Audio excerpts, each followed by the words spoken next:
ஞானம் எல்லாருக்கும் ரொம்ப பிடிச்சிருக்கும். ஞான பிரகாசம், ஞான ஒளி, என்லைட்மெண்ட், ஞானம்னு சொல்றோம். இந்த ஞானத்துக்கு பாருங்க 3 வழி.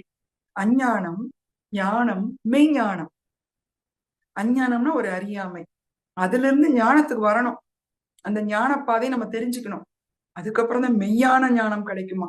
இந்த ஞானம் இல்ல, மெய்ஞானம் கிடைக்கும். சொல்லப்போனா இன்னொரு விஞ்ஞானத்தையும் சேர்த்துக்கலாம்.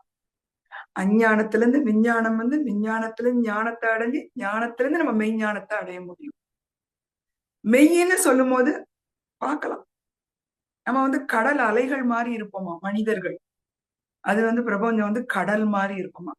கடல் அலை பிரபஞ்சத்துக்கு சொந்தமானது. ஆனா கடல் அலைக்கு கடல் சொந்தம் இல்லை.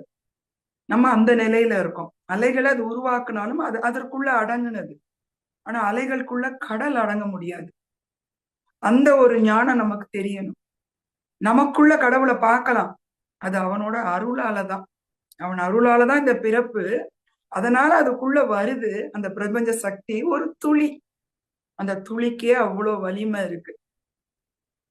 அந்த ஒரு மெய் ஞானம் நமக்கு கிடைச்சா அதுதான் உண்மையான ஞானமா இருக்கும்.